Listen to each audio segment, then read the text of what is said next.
Se você já estudou ou viu algo sobre educação financeira, provavelmente já sabe que viver uma vida querendo parecer algo que você não é, gastando toda a sua renda ou até mais que sua renda, destrói com suas finanças pessoais. Porém, o que tem de mais comum hoje em dia é exatamente isso. Principalmente por conta das redes sociais com pessoas postando ostentação o tempo inteiro. Assim como diz no livro A Psicologia Financeira, gastar dinheiro para mostrar às outras pessoas quanto dinheiro você tem é a forma mais rápida de ter menos dinheiro. Você certamente conhece alguém que ganha até menos que você, mas vive comprando coisas de rico, para aparentar ser rico. Isso acontece justamente porque a pessoa está em busca de validação externa. Quer que os outros olhem e pensem: olha, ela comprou o iPhone do ano. Olha, ele tá de carro zero agora. Como se quisesse provar algo para as pessoas, mas na maioria das vezes se endividando para isso. Falando para todo mundo que agora tá com carro zero, que tá com o celular do ano, sendo essas coisas o principal assunto da pessoa.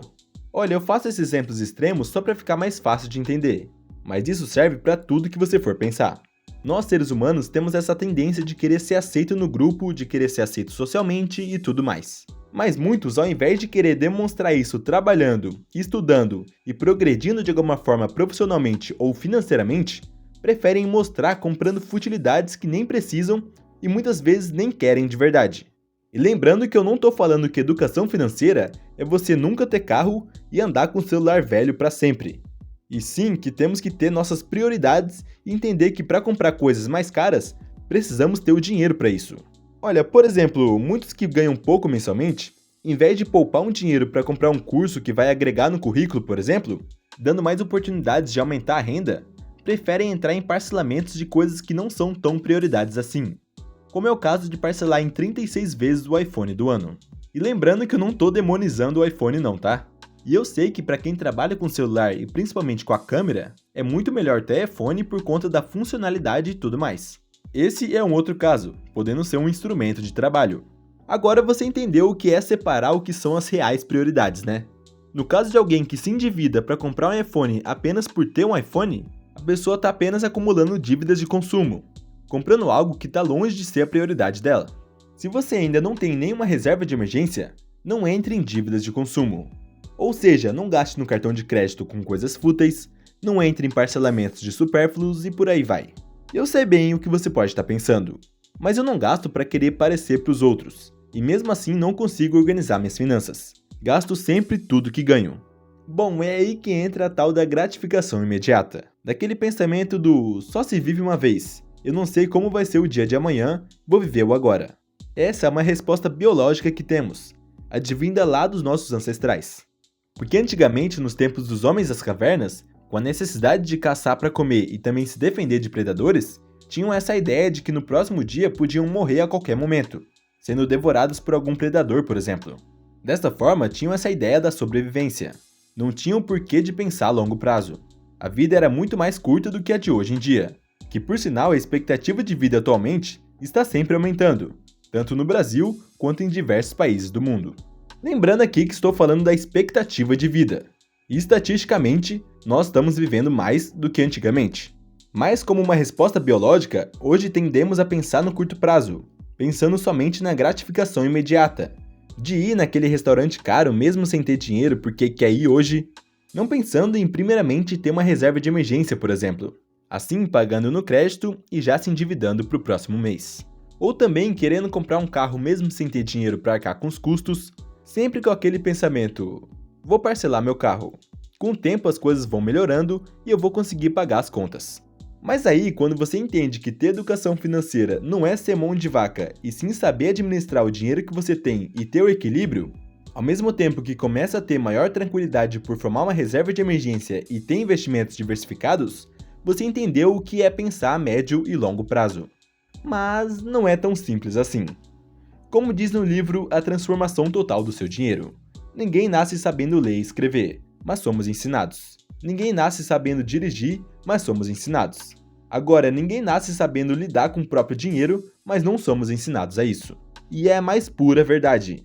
A maioria dos atletas olímpicos fazem renúncias diariamente, de não comer besteiras, de dormir no horário correto, de treinar faça chuva ou faça sol, de não beber álcool, entre muitas outras renúncias. Para assim, quando chegar às Olimpíadas, por exemplo, alcançar o resultado, de conseguir chegar no pódio. Inclusive, muitos fazem tudo isso e mesmo assim não conseguem pódio, mas continuam se empenhando para nos próximos 4 anos conseguir melhorar a colocação e assim vai. E essa constância não é diferente quando tratamos de finanças pessoais. Praticar educação financeira não é algo que fazemos uma vez no ano ou uma vez no mês. É para a vida toda.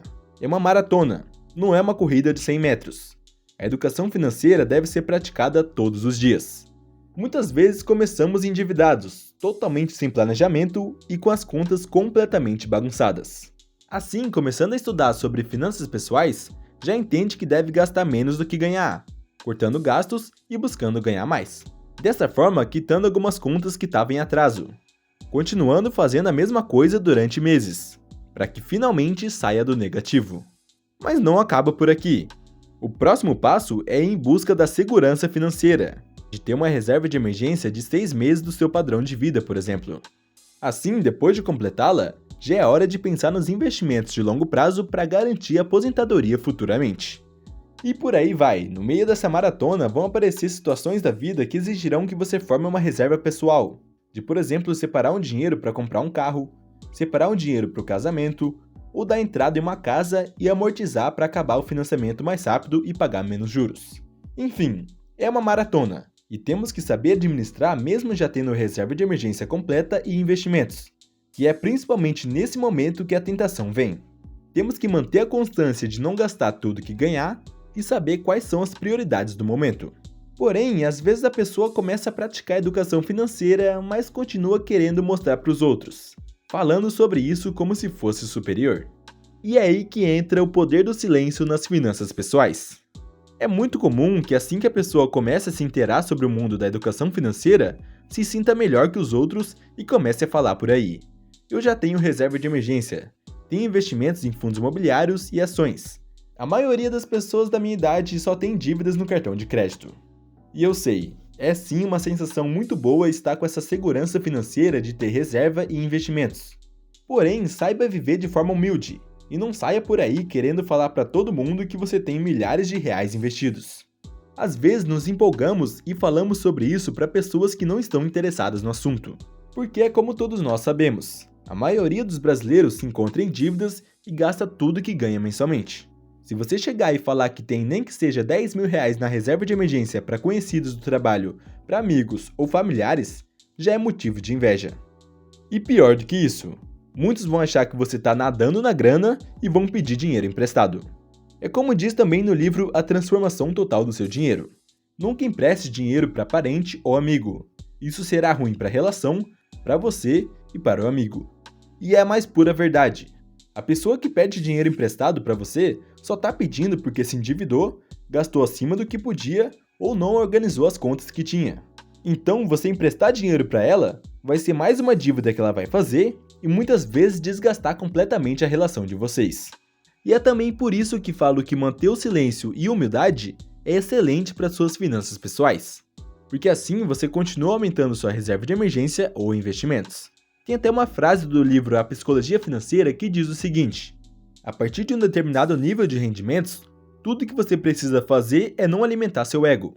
Com isso em mente, uma das formas de aumentar suas economias é aumentando sua humildade. Eu gosto tanto dessa frase que poderíamos resumir a educação financeira apenas nisso, porque é aquilo que já falei aqui no canal em outros vídeos, que na maioria das vezes a pessoa começa a ganhar mais mensalmente, já procura também aumentar o padrão de vida na mesma medida. Já compra um carro financiado mais caro, já compra uma casa nova, começa a frequentar lugares mais caros e por aí vai. Sem ter a humildade de viver um período da vida sem muitos luxos, com foco em aumentar seu patrimônio investido. Porque se você ganhava 3 mil e vivia com 3 mil, caso passe a ganhar 7 mil, consegue aumentar um pouco o padrão de vida e ainda investir uma boa quantia mensalmente. Que inclusive, ganhar mais tendo a ideia de investir mais mensalmente, faz seu patrimônio investido crescer muito mais rápido. Quando deixamos de gastar hoje para investir, pensando no amanhã, estamos comprando liberdade. É como diz no livro Os Segredos da Mente Milionária. A maioria das pessoas associa dinheiro a prazer imediato. Para mim, ele deve ser acumulado para proporcionar liberdade. Poucos são os que têm essa disciplina de viver com menos do que ganham e que investem para o longo prazo. Dessa forma, a maioria vai te ver com maus olhos, com inveja, se você falar que tem tantos mil investidos. Então viva para você e não para os outros. você não precisa provar nada para ninguém. Não precisa provar que quitou suas dívidas, não precisa provar que está com 50 mil reais investidos, não precisa provar que já chegou na marca dos 100 mil e nem precisa provar que está com uma reserva de emergência completa. Apenas siga a maratona da educação financeira e curta o processo e cada fase que você passa. Inclusive, se você sente vontade de contar sua maratona da educação financeira até aqui, pode comentar aqui embaixo. Até porque todos que assistiram o vídeo até aqui, com certeza estão interessados no assunto de finanças pessoais. Então você comentando também é uma forma de incentivar quem está começando agora nesse mundo. Inclusive, eu falo bem sobre essa maratona de educação financeira neste vídeo que está aqui na tela, sobre os níveis de riqueza do livro Liberdade Financeira de Grant Sabatier. Tá bem didático e completo, tenho certeza que você vai gostar. Muito obrigado por assistir o vídeo até aqui e até o próximo!